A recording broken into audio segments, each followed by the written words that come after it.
Hello guys! This is my second video and welcome to Brem's House of Cooking.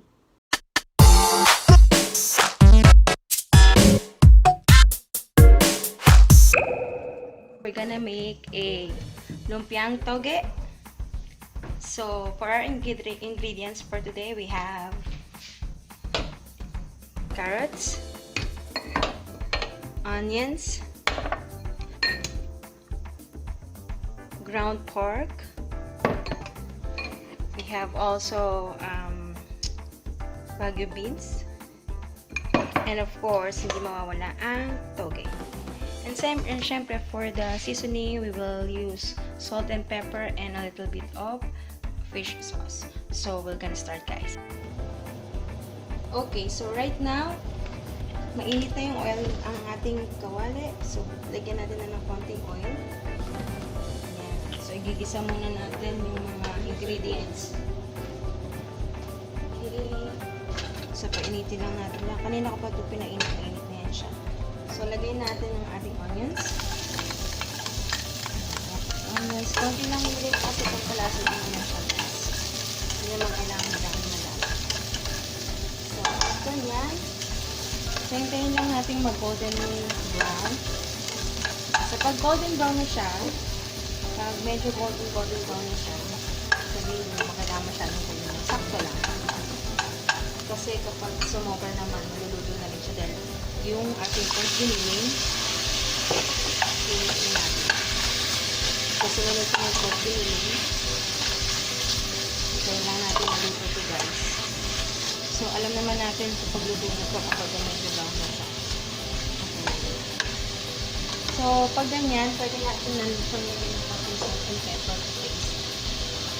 Nagkakaroon ng konting salt, konting pepper, and pwede rin ulit. So, hintayin lang natin kung maluto, guys, yung ating pepper. Oh. A few moments later. Okay, guys, so ngayon luto na ang ating pork giniling. Susunod na natin ilagay yung ating carrots.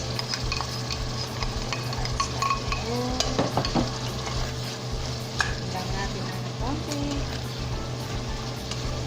para mag-mix siya ng gusto. So, after nyan, siguro mga 1 minute or 2 minutes, ito na yung carrots, isusunod natin yung ating green beans. So, hintayin lang natin. One eternity later. Okay guys, so after ko siyang naluto, in-strain ko muna kasi may mga tubigan at saka oil na may iwan. So, tatanggalin natin yung para pag binalot natin siya dito sa wrapper, lumpia wrapper, hindi siya magbabasa. Kasi kapag nagbasa siya, mahirap siyang iprito kasi mag-open yun kapag pinrito mo. So, meron din akong konting water sa tabi ko para yan yung pinakapangsulog natin. So, lagay lang tayo yan. So, para lang din kayo nagbabalot ng nito, nagbabalot ng pangalan nito na Shanghai. Ganyan lang siya. So, pareho lang ng balot yan. Walang pinagkaiba. Ganyan lang siya. Kumuha ko ng tubig. Malinit naman pang aking kamay. Hindi ka sapat na sa ito.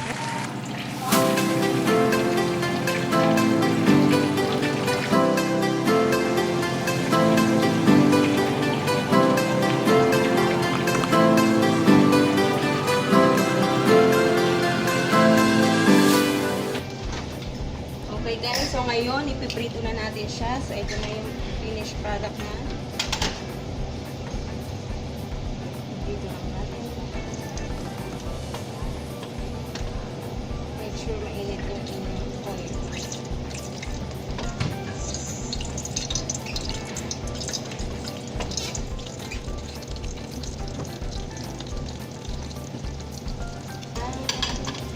Then, mapakita ko na lang sa inyo mamaya pag tapos na.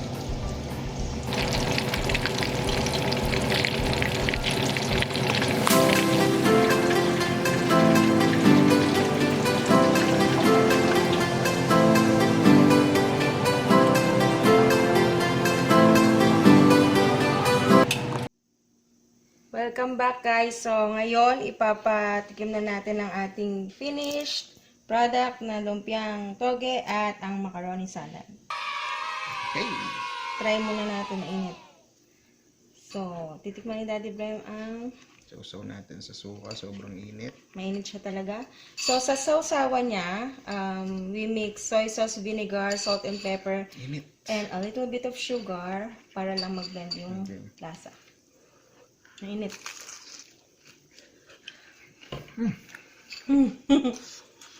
Kamusta ang lasa? Mainit. Pero masarap. Bagay ito sa kanin. Bagay daw sa kanin. So mamaya kakainin namin siya with rice. Sa pang tikim. Malutong. Crispy. May isa pa. May isa pa. Ngayon titikman naman niya ang ating macaroni salad. Macaroni salad. So kung gusto nyo na mas special yan, dapat may egg, cheese, and raisins.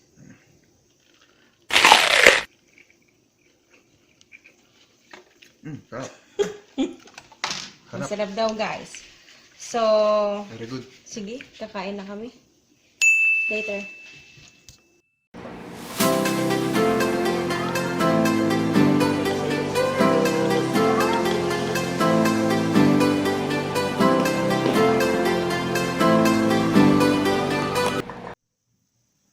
So guys, grabe, sobrang busog.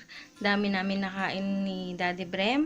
So, dun sa pinakita ko kanina, kung makita niyo yung presentation ng macaroni salad.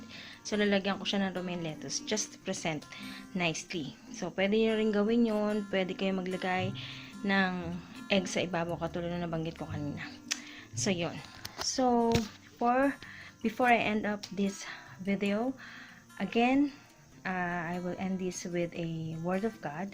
So for today, I want to share John chapter 13 verse 34 to 35. A new command I give you, love one another as I have loved you. So you must love one another. By this everyone will know that you are my disciples if you love one another.